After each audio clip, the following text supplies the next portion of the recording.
جان دے دی میں نے ان کے نام پر، جان دے دی میں نے ان کے نام پر۔ پوچھنے والے نے پوچھا کہ موت کی وجہ کیا بنی، تو بتلایا کہ موت کی وجہ پیدائش، زندگی، کہ جس نفس نے جینا ہے اس نفس نے مرنا بھی ہے۔ حضرت اسرائیل تھے، جب ان کے سپرد ہوا کہ تم نے روح قبض کرنے، کہنے لگے اللہ میاں اتنا مشکل کام ڈالا ہے، ہر شخص مجھے ہی کوسے گا، یہ ہمارا بندہ لے گیا، ہمارا بیٹا لے گیا، ہمارا ابا لے گیا، ہماری بیٹی لے گیا۔ کہا اسرائیل ایسے بہانے بنا دوں گا کہ تیری طرف کسی کا خیال ہی نہیں جائے گا۔ ایکسیڈنٹ ہو گیا، بڑی عمر ہو گئی تھی، ڈپریشن ہو گیا، جسے کہیں کہ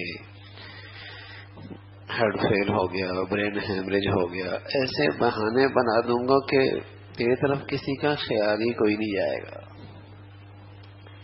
تو سچ یہ ہے کہ یہ سارے بہانے ہیں، گھڑی ہے، طے شدہ ہے، نہ آگے جا سکتی ہے نہ پیچھے جا سکتی ہے۔ اذا جاء اجلها لا يستأخرون ساعة ولا يستقدمون، جب وہ گھڑی آتی ہے بس وقت سوتا ہے اور صبح کوئی نہیں اٹھتا، دفتر جاتا ہے اور واپس کوئی نہیں ہوتا، سڑک پہ رہتا ہے گھر کوئی نہیں آتا، صحت مند ہوتا ہے روانہ ہو جاتا ہے، ابھی ابا موجود ہیں بیٹا پہلے رخصت ہو جاتا ہے، ابھی باپ بوڑھا بستر پر ہے جوان صحت مند بیٹا پہلے روانہ ہو جاتا ہے۔ آنے کی ترتیب ہے، ابا اماں پہلے آتے ہیں، جانے کی ترتیب کوئی نہیں، بیٹا بیٹی پہلے رخصت ہو جاتے ہیں۔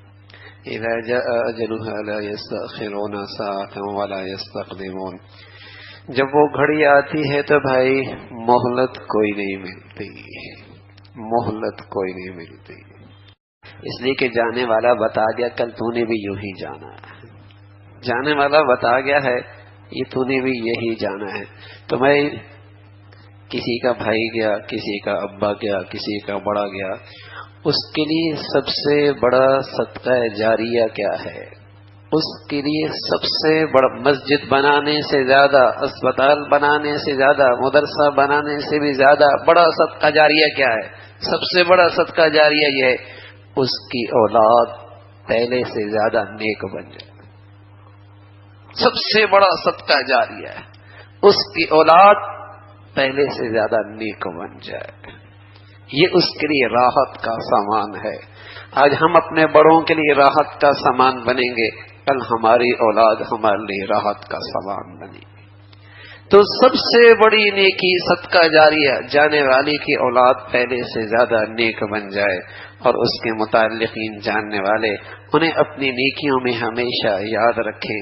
اور سب سے بڑی بات، ہم سب بیٹھے لونچ میں، ابا اپنے وطن چلے گئے، ہم لونچ میں بیٹھے ہیں، کسی وقت بھی فلائٹ آ سکتی ہے، بس اللہ کرے ملک فلائٹ کا ٹکٹ اور جسے کہیں کہ جگہ صحیح ہو، رخ ٹھیک ہو، تاکہ ملاقات ہوگی پھر جدائی کوئی نہیں ہو۔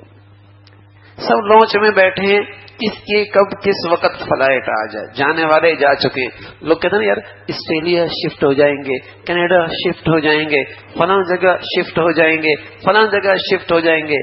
ارے میاں پتہ نہیں شفٹ ہو گئے یا نہیں ہو گئے، لیکن تمہارے گھر کے کتنے لوگ شفٹ ہو چکے ہیں، وہاں بھی تو شفٹ ہونا ہے۔ جہاں تیرے خاندان کے نہ جانے کتنے لوگ شفٹ ہو چکے ہیں، جہاں کی شفٹنگ اتنی یقینی کہ تیرے اپنے خاندان کے لوگ شفٹ ہو چکے۔ اچھا عجیب بات ہے، آدمی کسی ملک سے دوسرے ملک جانے لگتا ہے، شفٹنگ کی کتنی فکر کرتا ہے، بچہ اسکول کیسے پڑھے گا، رہے گا کیسے، گھر کا کیا ہوگا، کاروبار کا کتنی تیاری کرتا ہے، شفٹنگ ہو رہی ہے۔ اور بھائی جہاں کی شفٹنگ یقینی ہے اور کسی پل ہو سکتی ہے، اور ایسی شفٹنگ ہے واپسی بھی کوئی نہیں، بتاؤ کتنا خیال آتا ہے، کتنا خیال ہے۔ یا تو ہمارا ایمان نہ ہو کہ بھائی شفٹ ہونا ہی نہیں ہے، یا تو ہمارا عقیدہ نہ ہو کہ مرنا ہی کوئی نہیں ہے۔ اگر شفٹنگ یقینی ہے اور میرے گھر کے کئی لوگ شفٹ ہو چکے، تیاری کتنی ہے؟ جان دے دی میں نے ان کے نام پر جان دے دی میں نے، ان کے نام پر